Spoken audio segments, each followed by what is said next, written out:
तो hello everyone, welcome back to my channel. तो आज बात करते हैं एक ओसीडी और अकेलापन। मतलब ये बहुत गहरा हुआ विषय है जो ये बहुत लोगों को ही जिनको ओसीडी होती है, ख़ास करके उन लोगों को ओसीडी डिप्रेशन जिनको भी होती है उनको ये बहुत ही अंदर से झकझोर देती है। क्योंकि जब आपको ओसीडी होता है या डिप्रेशन, तो उस टाइम आपको बहुत ज़रूरत होता है एक सहारे की। क्योंकि उस टाइम माइंड एकदम अशांत हो जाता है। ओवर थिंकिंग, नेगेटिव विचार इतने ज़्यादा हो जाते हैं कि उन्हें लगता है कि कोई होना चाहिए अगर संभालने वाला। अगर ये बात सही है, उनको सही टाइम पे अगर नहीं संभाला जाए तो कई लोग ऐसे हैं कि उनको नेगेटिव थॉट आने लगते हैं, सुसाइडल थॉट भी आने लगते हैं और कई बार वो गलत कदम उठा भी लेते हैं। तो मेरा मानना है जो कोई भी ओसीडी से शिकार है वो एक अपनों को खोजते हैं। उस टाइम उनको लगता है, ऐसे तो दुनिया में हर कोई अकेला फील कर ही रहा है, कितने भी रिश्ते नाते कुछ भी है, लेकिन जिनको ओसीडी होता है खासकर वो बेचारे बहुत अकेला महसूस करते हैं। उनकी फैमिली मेम्बर भी उनको नहीं समझती है जल्दी से। अगर क्योंकि एक तकलीफ़ ऐसा होता है, जैसे मान लीजिए आपके पैर में, हाथ में कुछ ऐसा तकलीफ़ हो गया, उसमें थोड़ा बहुत आपको सहयोग मिल भी जाएगा फैमिली का, क्योंकि वो दिखता है। पर ओसीडी डिप्रेशन में ये चीज़ किसी को दिखती नहीं है, इसीलिए ये ज़्यादा दर्दनाक हो जाती है और वो इंसान अकेले घुट घुट के इतना ज़्यादा अकेला हो जाता है कि डिप्रेशन में भी चला जाता है। तो मेरा मानना है कि ओसीडी वाले को थोड़ा सा मजबूत भी बनना होगा। देखो, मैं ये मानती हूँ कि पहले तो आप किसी से उम्मीद ही मत लगाएं। सबसे दुख देती है उम्मीद, है ना। अगर हम किसी से ज़्यादा उम्मीद लगाते हैं और वो आदमी हमें, चाहे वो आपकी वाइफ चाहे आपके हस्बैंड, आपको केयर नहीं कर रहे हैं, उसके बाद आप और ज़्यादा नेगेटिव हो जाते हो।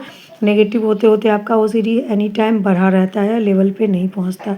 तो आप जो एक काम करो, पहले तो एक नंबर में सबसे उम्मीद लगाना छोड़िए। अपनी ओसीडी को आप खुद ठीक कर सकते हैं। देखिए, आपको उम्मीद ही लगाना है तो सबसे पहले ईश्वर से लगाइए, ईश्वर को ही दोस्त बनाइए। खास करके जिनको रिलीजियस ओसीडी है ना, तो उनको तो एक और बड़ी प्रॉब्लम है, क्योंकि वो ईश्वर से ही भागना शुरू कर देते हैं। उनको डर लगता है, उनका मन इस तरह से उनको तंग करता है, इतने गंदे गंदे विचार फेंकते हैं कि वो भगवान जो एक सहारे थे, भगवान से भी उनको दूर भागना पड़ता है।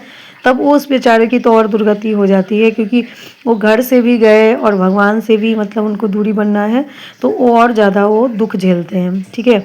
रहा क्लीनिंग ओसीडी वालों को, मैंने क्लीनिंग ओसीडी वाले को भी, जो इतने दिन से मैं इस लाइन में हूँ, मैंने बात किया है, तो मैंने देखा है क्लीनिंग ओसीडी को भी बहुत दुख होती है। जिनको होती है उनको भी।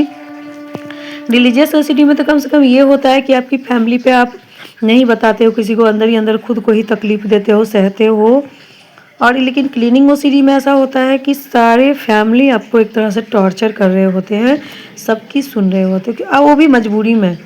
एक मजबूरी आपको सुनाती है, क्योंकि आप नहीं चाहते हो कि मैं किसी की सुनूं, मैं ऐसा कोई काम करूं जो मेरी फैमिली मेम्बर मुझे कुछ बोले। लेकिन इतने ज़्यादा आप क्लीनिंग ओसीडी में मजबूर हो जाते हो, क्योंकि बार बार हाथ धोना, बाथरूम में 5-5 घंटे लगा देना, घर की सफाई करना, छोटे छोटे बच्चों को बार बार डांटना, तो इससे क्या होता है, फैमिली में भी उनके रिश्ते काफ़ी ख़राब हो जाते हैं और फैमिली में भी उनके जो फैमिली मेम्बर हैं उनको उल्टा सीधा बोलना शुरू कर देते हैं, बहुत ज़्यादा टॉर्चर करते हैं।